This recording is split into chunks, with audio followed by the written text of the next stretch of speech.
Hi, everybody, and welcome to the Kidney Coach YouTube channel. I am naturopath Fiona Chin, co-founder of Kidney Coach and Kaigenesis, a range of supplements designed for those diagnosed with chronic kidney disease. If you want to increase your eGFR and decrease your creatinine, we have some supplements for you. I'm joined again today by the wonderful Dr. Robin Rose, who lives in Hawaii. Aloha. So she's a medical doctor. She specializes in primary care nephrology. She received her family medicine training in Santa Barbara, California back in the 1990s. Robin has her own story with kidney disease, so she's lived it, which I always think makes you a proper specialist in the area when you've lived with it. She has an absolute passion for informing and educating physicians on early intervention when it comes to kidney function. She's got an amazing book called Renology, which I'm sure she'll hold up for everyone to have a look at. It's a great big medical textbook, Renology Peptides. And we've been, if you haven't been listening to our channel before, Dr. Rose and I are going through the bioregulators. So Dr. Robin Rose set up the Facebook group for doctors called PepDocs. So it's a wealth of information on all things peptides, but Dr. Rose is the expert, I would say, when it comes to all things bioregulators. So Dr. Robin Rose, welcome back to the podcast. Always good to see your fabulous face and the stunning scenery that is Hawaii behind you. Hey, thank you. Yeah. So we're going to talk about the parathyroid bioregulator, also known as Bonothyrk. I think I said that right. And Yeah. why we might think about using that bioregulator when it comes to all things renology and kidneys, which I mean, you and I kind of get off on this topic of all things clotho and FGF23. We really bonded over clotho, but I'm going to hand it over to you to talk about parathyroid and why that matters when it comes to kidney disease, and then why we might think about using Bonothyrk, which is the parathyroid. The Russians have these fabulous names for the bioregulators. Why we might think about using that if we have been diagnosed with kidney disease. Over to you, ma'am. All right. Well, I'll start by saying thank you. This is so fun to be able to go through each of these bioregulators in the kidney axis. So this is the kidney parathyroid axis. And, the question is always, so what? And so that's what we're going to talk about. So what happens is that there are changes to the kidney caused by various things. And, what I like to think about is what's the anatomy of the kidney? We know it's this little blob of little things called nephrons. So think about the nephron. There's the glomerulus, which all the blood goes through, and it's an electron microscope. It's really pretty. It looks just like this. And Yeah, really. it's the filter, and everything goes through there. The glomerulus has to work for things to keep going, and the tubules are these beautiful little structures that are quite amazing. And so when something happens early, do we even know it? And that's been my question, because many of us, I had a rude awakening with kidney, but when I looked at my old records, I saw a very long period of time where I had some decline called stage 2. Well, if you look at the way conventional medicine considers kidney, we use the eGFR. Okay, that's glomerular filtration rate. That's an important thing. Diabetics often have glomerular. There's a lot of glomerular diseases. And so that's cool if you have a GFR that's telling you something, but what if it doesn't? And that's been my koan medically recently, is to think about this, like, where did all this start? Because we say GFR greater than 60 is normal. And I'm here to tell you that's not true. And I'm not in the majority. That's why I call myself renology, not nephrology, because I'm kind of making up a new specialty, which is non-nephrologist care of kidneys. We all take care of people with kidneys in their body. What do you do? And so that's really been, a quandary, because I see people a lot who have been neglected, some of them until they have basically 25% function. And that's absolutely unacceptable. I mean, it's crazy to wait that long. I mean, I've even said, like, what are you waiting for? I grew up in New Jersey, you know, it's like, wait a minute. And so GFR greater than 60, what's going on? I mean, we've talked about this before. I keep talking about it because who's listening? I mean, I see this so often that I want to scream it off the top of buildings.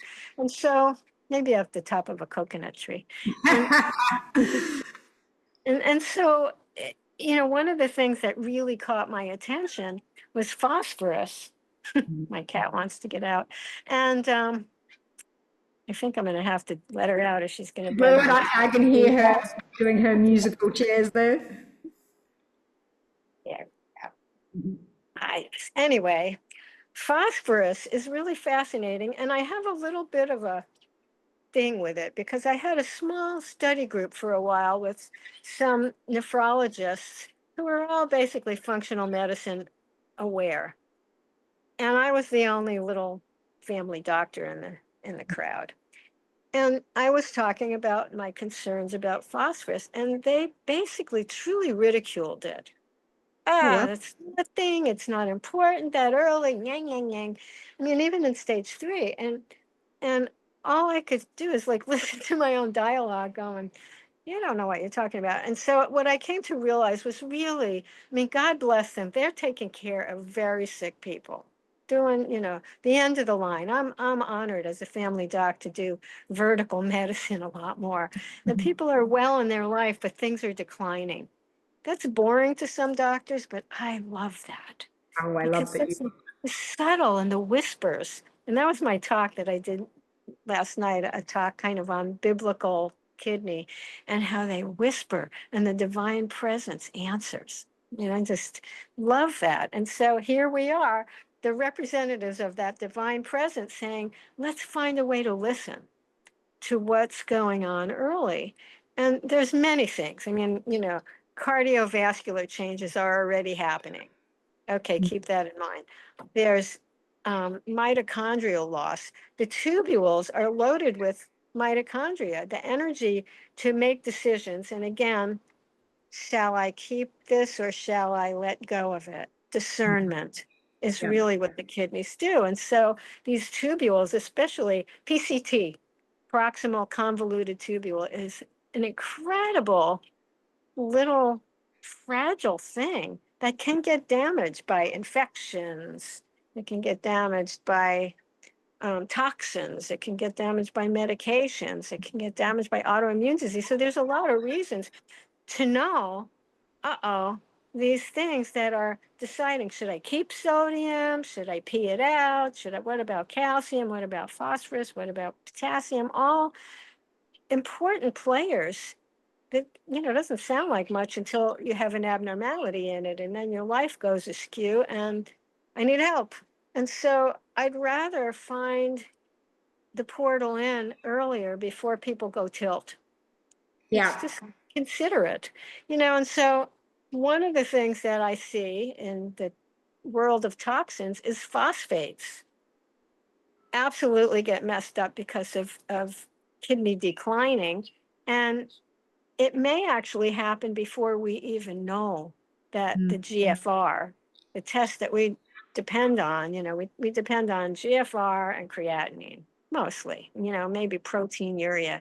The only time that people say, oh, stage 2 isn't normal is when there's proteinuria. That's good. I mean, you know, that's wise, but there's so much more. And so I'm in love with this phosphorus thing. Why did it get my attention? Because mine's been elevated. And I was told, oh no, it can't be elevated at your stage. Like, okay, maybe it can't, but it is. And do you have any advice? No. So I had to come home and sit here and, you know, look and listen and figure this out. And there's a lot of literature about it, and it's ignored because we basically ignore early disease. And so again, think of it.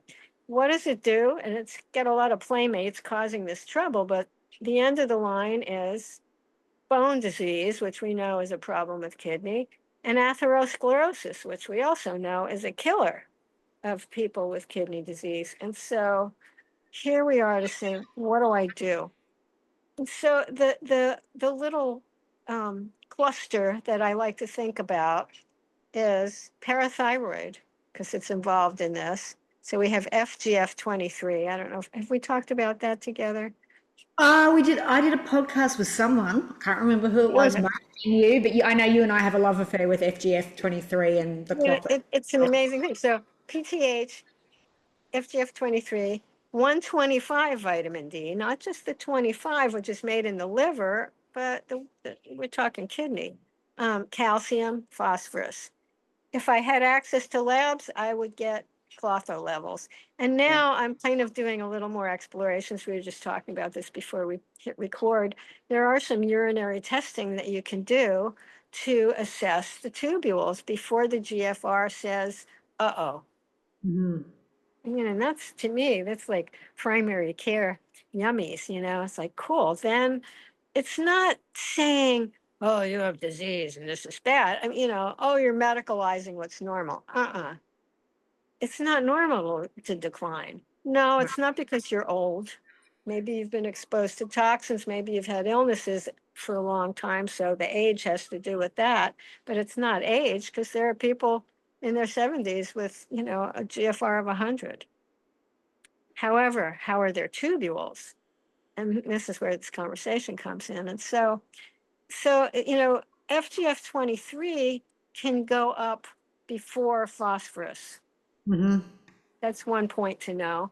And the other thing about the phosphorus is the normal level, 2.5 to 4.5 milligrams per deciliter. Mhm. But this is the big but. 3.5 and above in CKD is already calcium going to the blood vessels from the bones. So a lot of the literature I read says, oh, well, the phosphorus level was normal.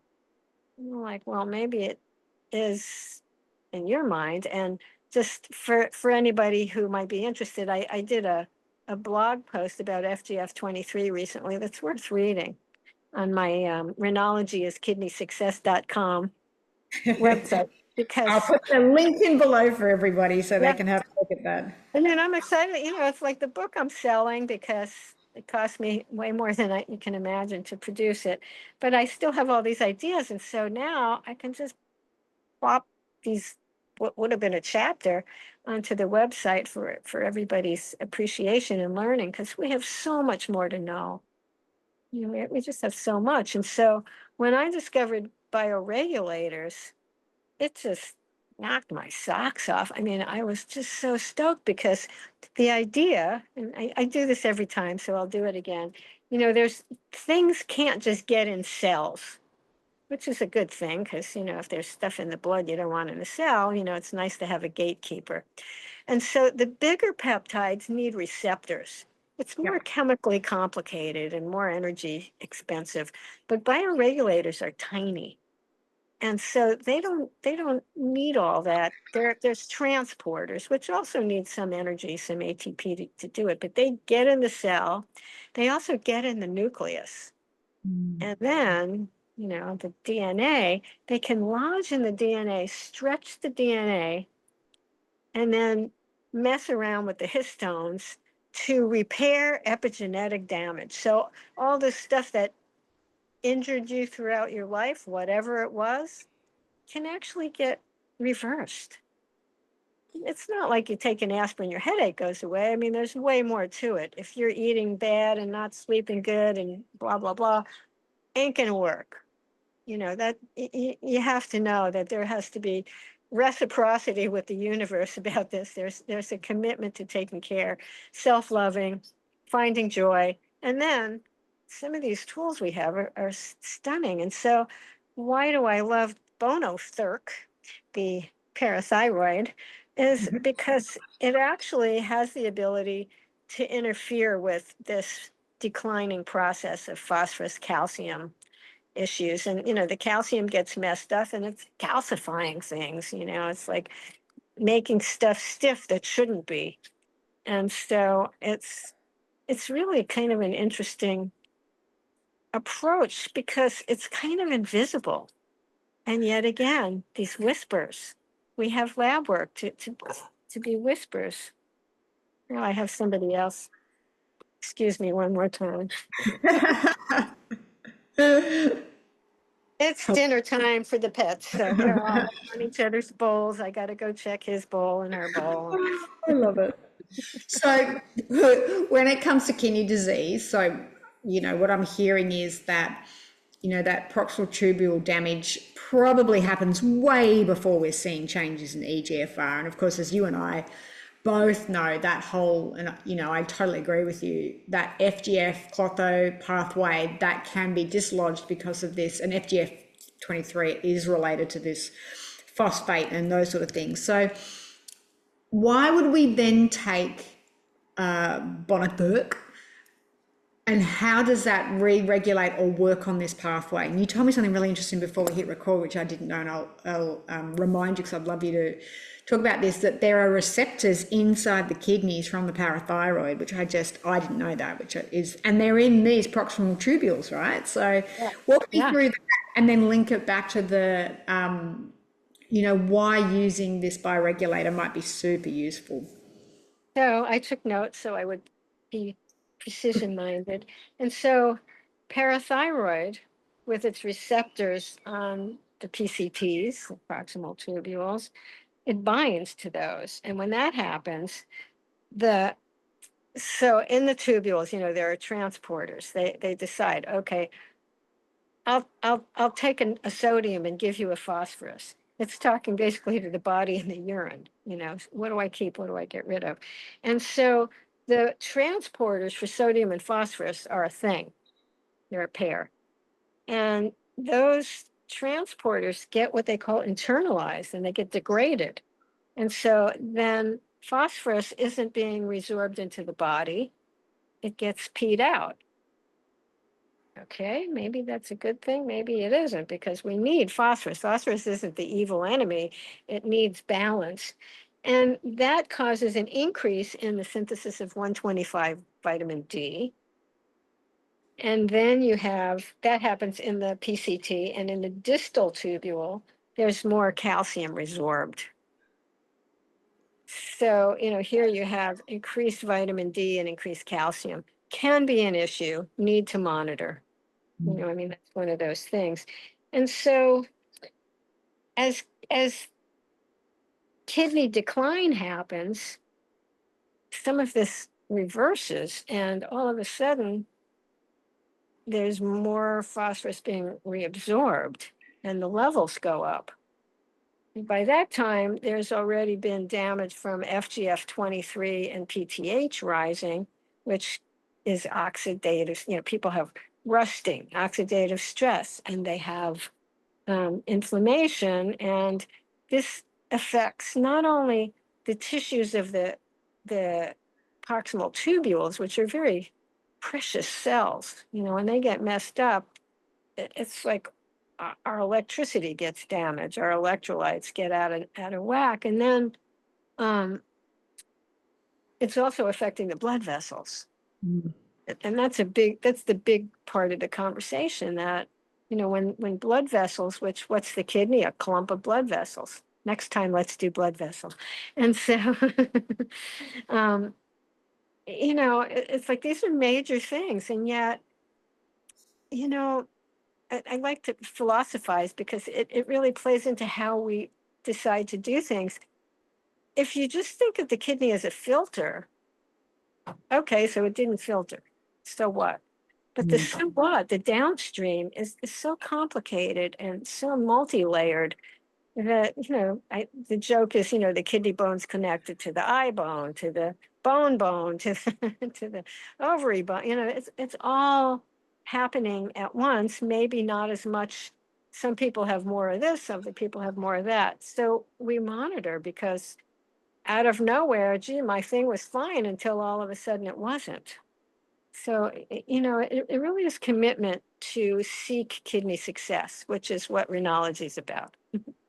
And so over time, with more significant kidney decline, there's nephrons, the whole little clusters in there get fibrosed, they scar up. That according to Dr. Chin, can be reversed, but it's rather challenging unless you're guided by somebody wise like her. And so there's less ability as the kidney declines to pee off the phosphorus. So getting a urine phosphorus level isn't a bad idea.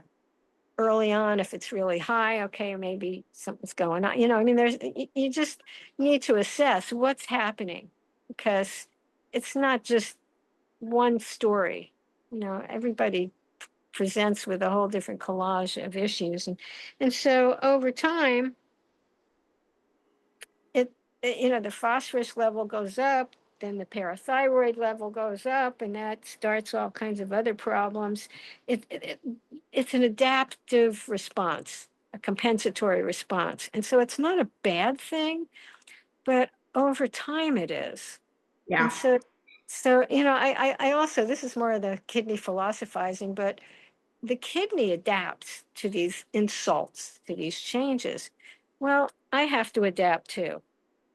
I have to decide what I'm not going to eat, what I am going to eat, whether I'm going to get up and exercise, what I'm going to think about, how I'm going to run my emotions.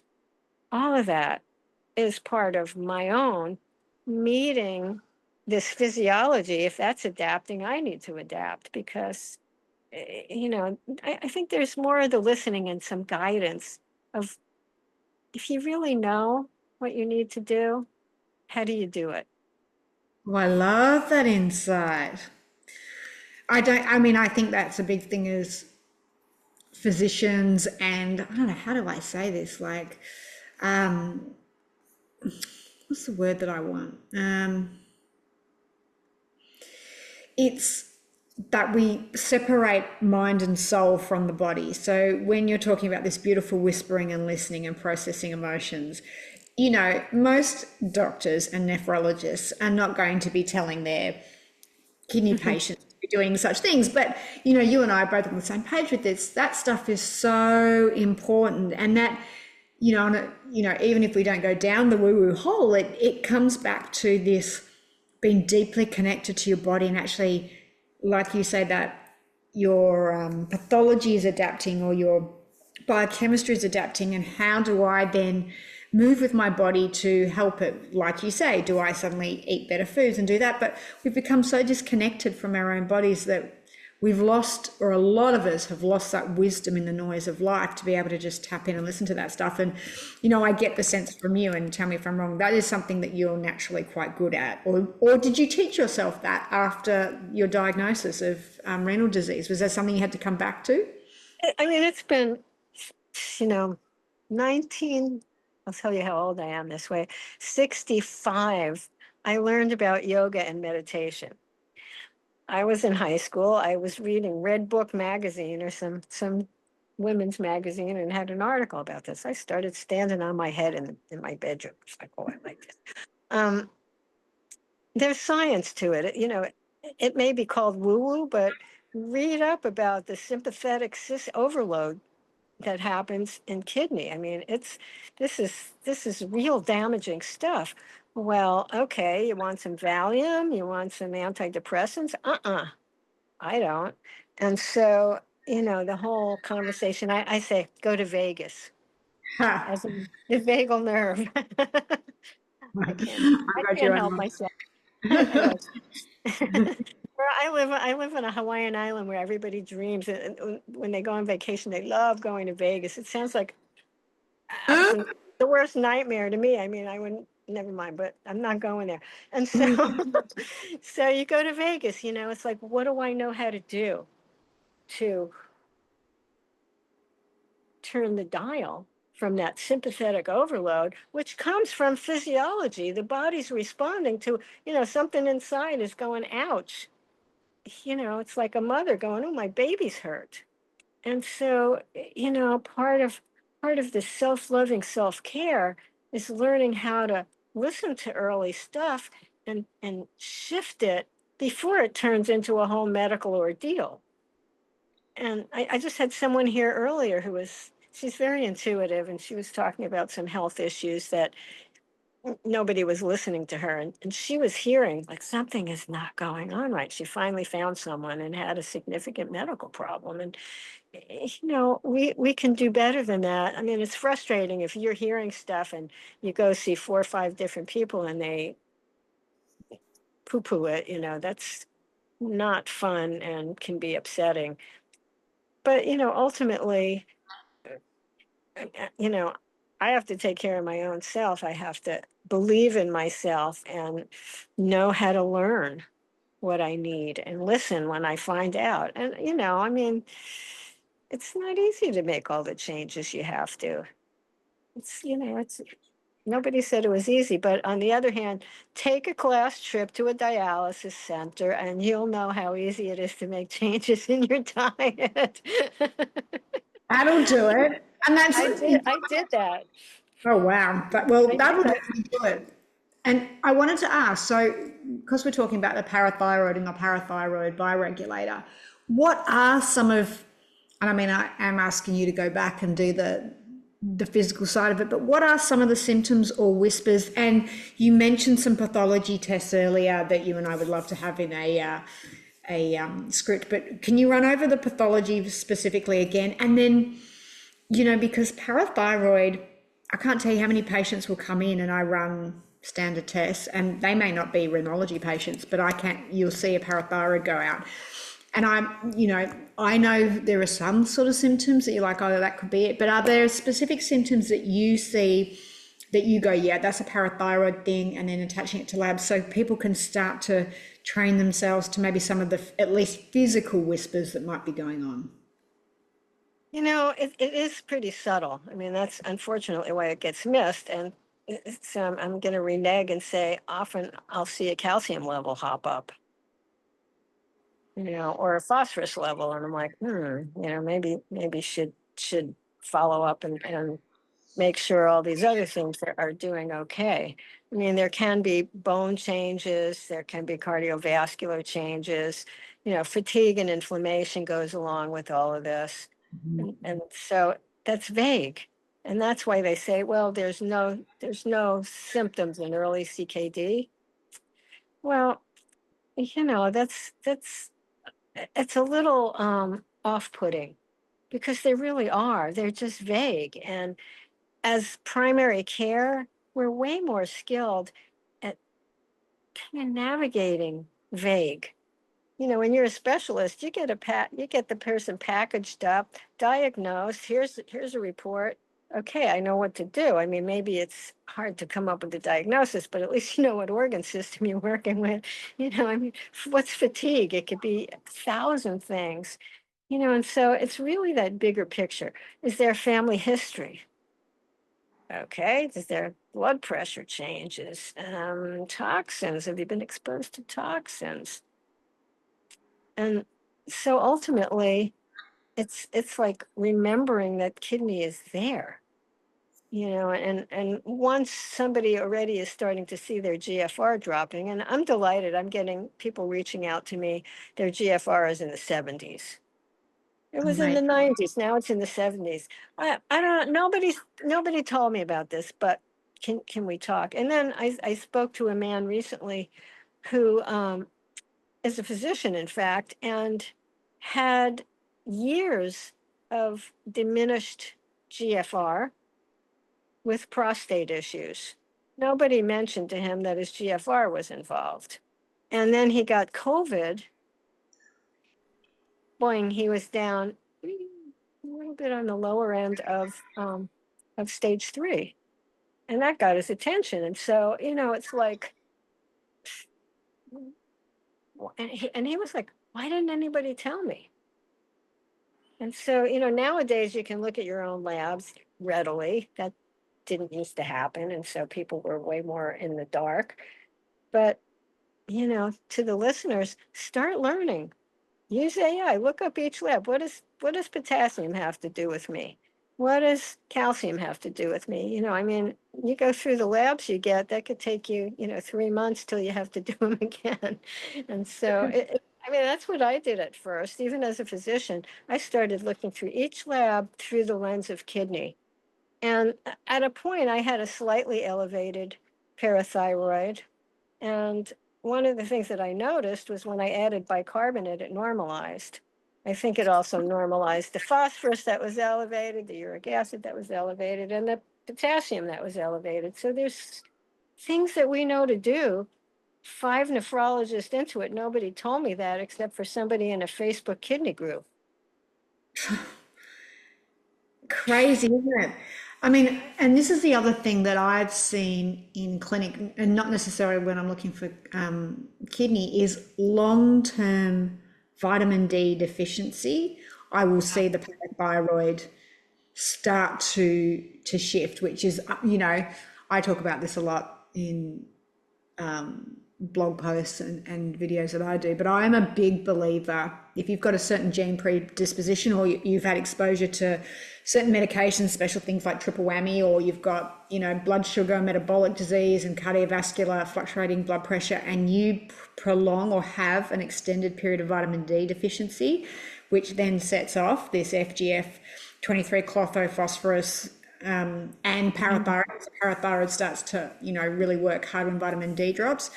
I think, you really do set yourself up for kidney disease, and we can check that early with parathyroids and vitamin D. But anyone that's had chronically low vitamin D, I start to think about doing kidney prevention work. Is that something you would think of as well, or are you really looking for that more specific bump or rise? Oh, absolutely. I mean, that's exactly the way. One little marker. I mean, I had somebody come up with hematuria. Yeah. Okay. GFR 98. Just did a series of antibiotics for Bartonella, and then started using chlorine dioxide. So the physician that was really involved in this case said, don't worry, we'll just watch it. And I'm thinking, well, God just gave me a clue here. I'm not going to ignore it. And that got me into the whole looking at the tubule testing. I looked it up, and all of those things can injure the proximal tubules. So here's somebody who's going to get some of those proximal tubule urine tests that I've been exploring. And perfect example, normal GFR. Possibly, this is a tubular thing from the medications. Yeah. Okay. Then we can adapt. I mean, fortunately, the Bartonella is being suppressed. Just got some labs back that were quite positive. And so, sometimes you have to, what is it, rob Peter to pay Paul kind of thing. If that's permanent and progressive damage, that's foolish. But just because something's early and subtle doesn't mean it's not going to be progressive. And so Yeah. again, that those a low vitamin D, it's not painful to check kidney. I mean, this stuff's on every lab panel you get, and I mean, I see CO2s of 19. That's so acidic. It's like, what are you waiting for? You got this stuff in your closet. Yeah. And so, yeah. So take me back to the bioregulators. So what are some of the effects and things that you can see from this amazing, I know you've gone through some of them, but the Bonothyrk, is there anything else, that you'll see, like if you were taking Bonothyrk, what sort of changes would you expect from a cellular level in maybe the proximal tubules, and then potentially what you'd be looking for in labs, and then how long do you take it, dosing, all of that good stuff? So, this whole process that we talked about of, the receptors and the involution of transporters, that leads to some issues downstream. And the Bonothyrk comes and reverses some of the harm of that. And the calcium and phosphorus balance is really, to me, the gift of this bioregulator. very simple, really, when you think about it. But here I'm looking over at the book. Calcium is a primary regulator of PTH secretion. And so, when you balance the calcium and phosphorus, then all these other players calm down. They do what they're supposed to without causing maladaptive changes. Things that sound good, but over time, it's like you drive on a flat tire, eventually your rim's going to break. Okay, I don't want my rim to break. What do I do?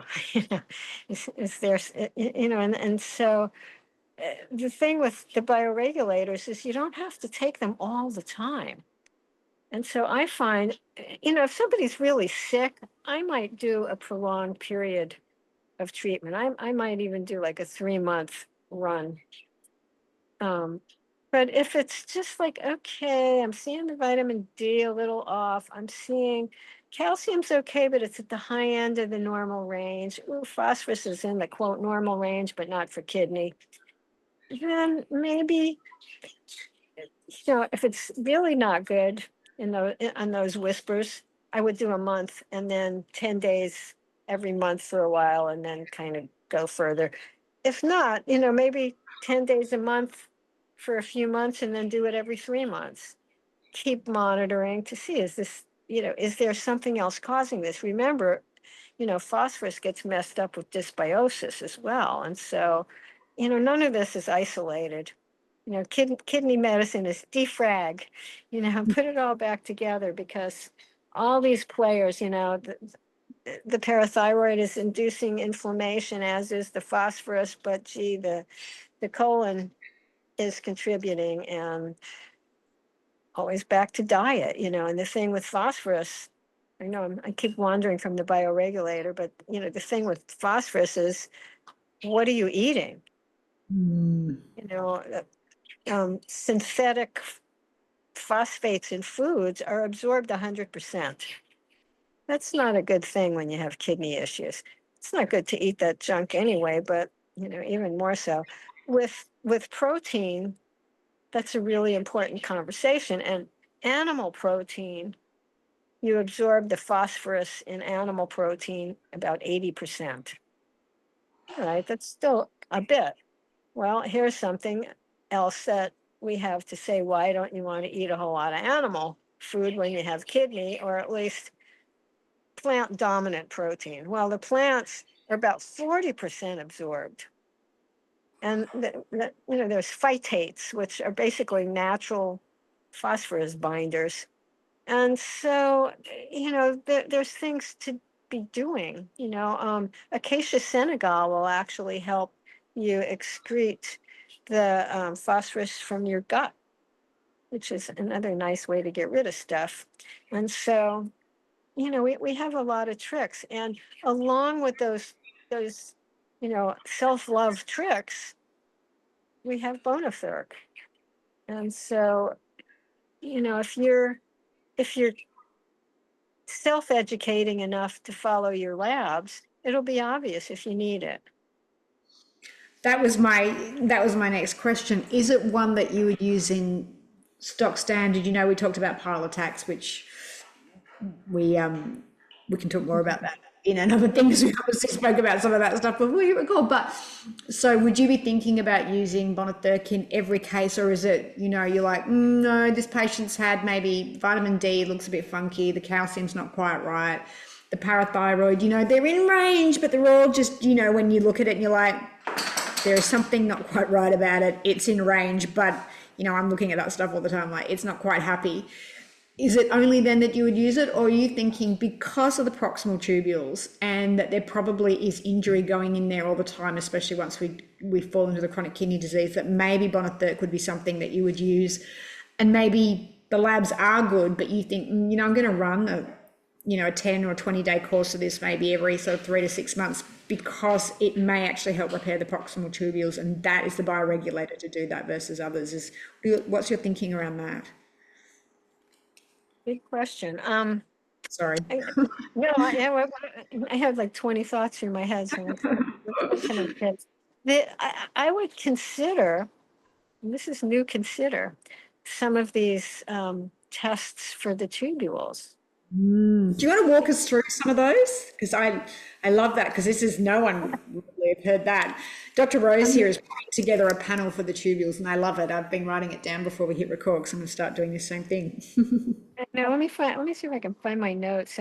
I'm doing a talk for a kidney conference. It's happening in August, and I had intended to talk about something altogether different, and I basically like fell into this stuff, and it's like, oh my God, this is exactly what I need to talk about. And so here are notes from preparing for that talk. That tubular dysfunction happens in stage 2. Tubular injury causes pro-inflammatory and pro-fibrotic cytokines. There's atrophy, so that poor things just kind of shrink away. That causes metabolic dysregulation, things that we don't want. Vascular calcification, bone disease, erythropoietin goes down, so we have anemia issues. Okay, what do I do to figure this out? Urine beta 2 microglobulin is a urine test. It's a spot urine, so you just order it. Just if you're ordering a UA, throw that on your order. Reflects early tubule dysfunction, and it may be caused by things like insulin resistance. Okay, anybody that maybe has a little bit glucose stuff going on, glyphosate, heavy metals, can Oh be my goodness. infections. All kinds of things are messing up the tubules. Those tubules are like precious. They deal with everything, kind of Yeah. like the small intestine, similar, like they're really the discernment. And so what I wrote down was like with cadmium exposure, there's oxidative stress, nephron loss. And so this test gives you an early indication.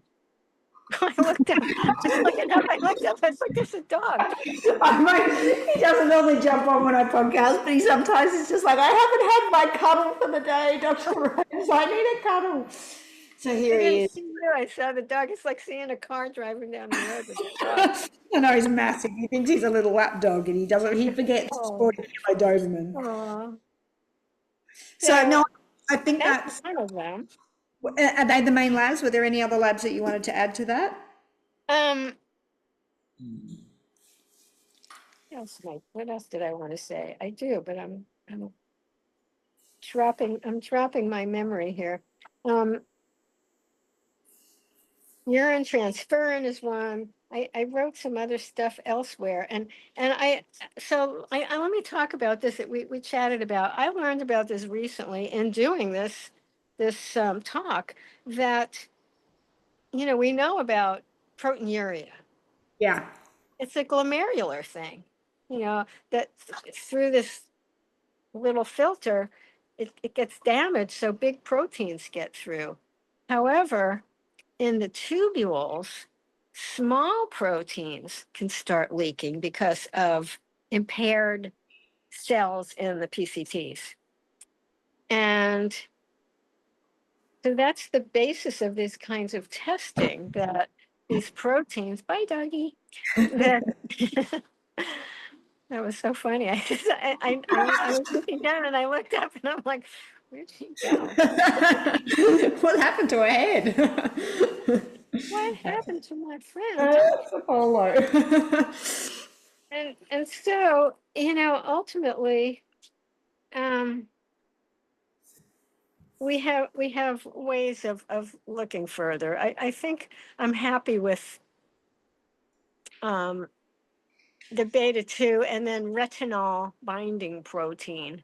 That was the one, yes. And that one I find fascinating because that's obviously going to be to do with vitamin A and just, is that a leaking of vitamin A that happens in the tubules if you've got damage? Is that something that happens there as well? Yeah. But it generalizes to say this shouldn't be leaking through. Yeah. And so it just tells you, think proximal tubule and now what? And that's kind of, I think, my exploration this year is like, what repairs tubules? Obviously, lifestyle changes, all the I call it harvesting the low hanging fruit on the tree of lifestyle. Yeah, it's one I have to remind my patients of all the time, that you can't out bioregulate or peptide if you're not getting the basic foundations: sleep, diet, hydration, movement, self-love, sunlight, proper sunlight exposure, no EMFs. You can't, there's nothing that will you said it earlier, you can't take a bioregulator hoping it'll fix that stuff if you're not doing the low-hanging fruit. And it's really about choosing. There's this whole thing, oh, it was a cheat day. It's like, I must be getting old. I'm like, I'm not a kid. This isn't a game. I'm not Mm-hmm. cheating. I mean, who are you cheating? It's like you can choose. And there are times when I choose things that I think, what did I do that for? But, I mean, you don't have to be perfect and rigid. There's a little bit of flexibility in this thing. But how much? That's always, the koan, like how late can I stay up? Mm-hmm. And we all have our thing. I haven't really conquered my sense of thirst. Interesting.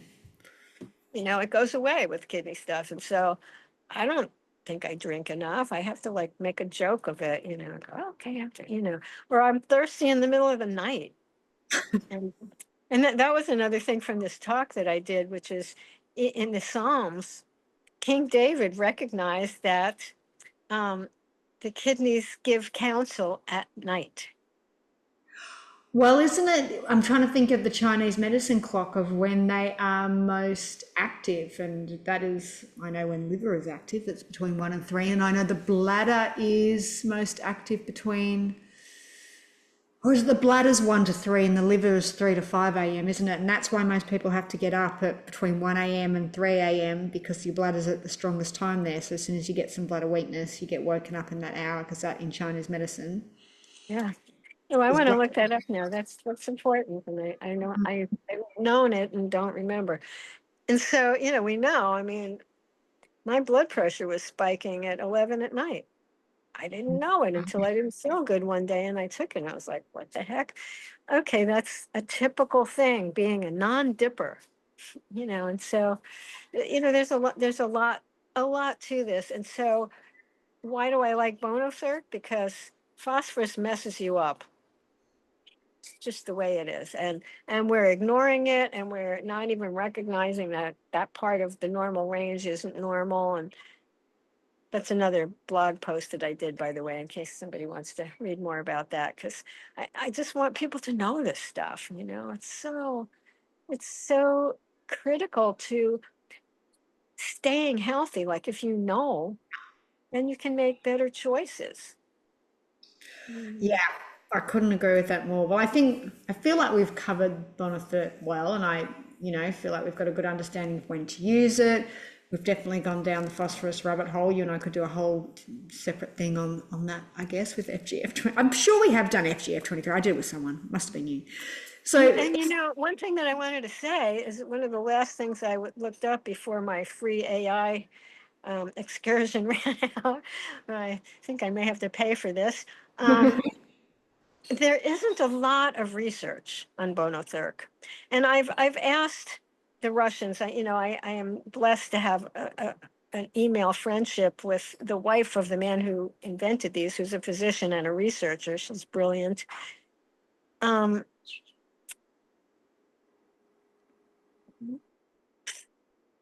what you know, I think I just lost my train of thought. Uh-oh. Uh, no, Svetlana, what did you'd asked her about the lack of research, and then, with Thank Bonothyrk. you. Like, I just got lost there thinking about Robinson. Um, they've researched so much. I mean, the reason my book is so fat is I wanted to include as much as I could in a cogent fashion the topic of kidney, which means, how does parathyroid affect it? How does brain affect it? But she said, basically, because they're so similar, they haven't had to research at all. They've seen 2 million patients, and that was several years ago. She told me that. And so, at a level, I'm comfortable with that, because the enormity of the research and how the mechanism of these work, So what it said about clotho was it probably helps it. Interesting, because you Which would on my think with experience. phosphorus stuff, it would, I mean, if you're dropping phosphorus, you would think then you would have a decline in FGF23, which would then increase clotho. I mean, they're on a seesaw together. So you would think, especially if you maybe were supplementing vitamin D alongside with all of this, Yeah, you would exactly. think, logically it makes sense that you would bump clotho using Bonothyrk. I mean, it makes sense to And me. But that's something that we could run tests on and have a look at. You can test clotho. There is a lab that's doing it. A couple of my patients have had it done, and all their levels were normal. I'm like, I know how sensitive clotho is to being tested, so I don't know the quality of it, but yeah, I know. It's almost like it's not quite ready. I just found is an osteoporosis that's unique to kidney. On top of the other kind, you can also get this. And that's all of what we've been talking about. Phosphorus, calcium, and parathyroid are all playing a role in here. And so it helps with calcium homeostasis, diminishes bone demineralization, and the kidney stoners.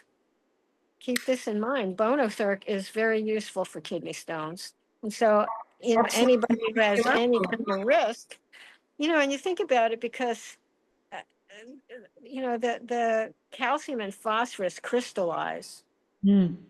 and that's part of how all this stuff works. And so, you know, with people who have a tendency to make stones, I would probably venture to say I would use Bonothyrk more frequently. Is I that create like I have a thing on my computer and I just fill in the blanks. I make it up as I go. I mean, I know the patient and what their weaknesses are, and so I might go, okay, the first month do these four, second month do these four, and and so depending on the circumstance, I might go, all right, we'll do this one every other month. We'll do this one every 4 months because it's you don't have a problem with it, but let's offer some primary preventive kind of assistance. And so there's a little savvy to figuring out how to use these, but then again, sometimes you can just use two of them, sequence them, and you see changes. I mean, one of my local friends here had a stroke, and he watched me writing the book, and he wanted to try these, and I just gave him two bioregulators. Like, I don't know, just try this. And he's a vigorous guy in his early 70s. He's still driving a tractor and doing all this stuff. And he said he felt like he got a new lease on life within a month. amazing? And now he's cycling many.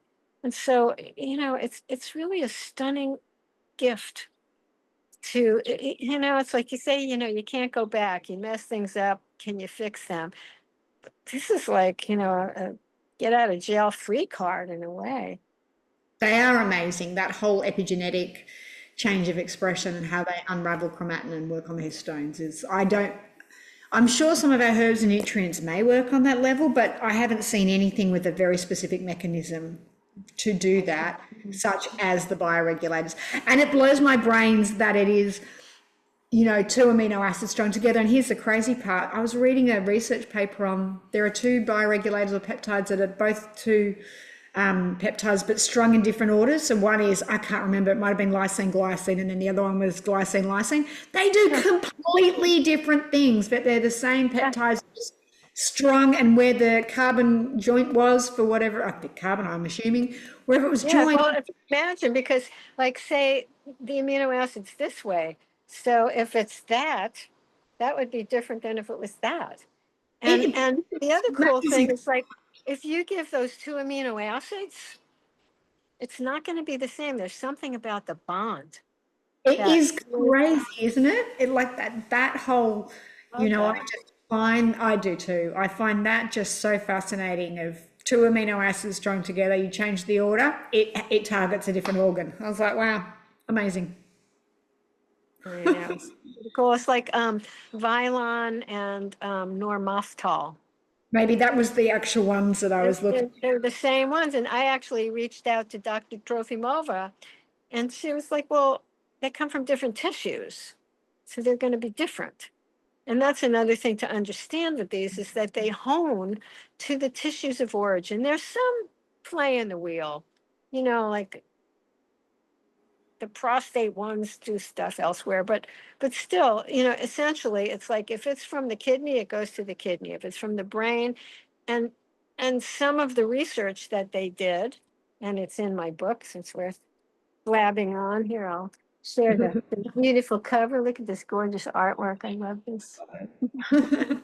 And my formatter who put this together bought this cup for us.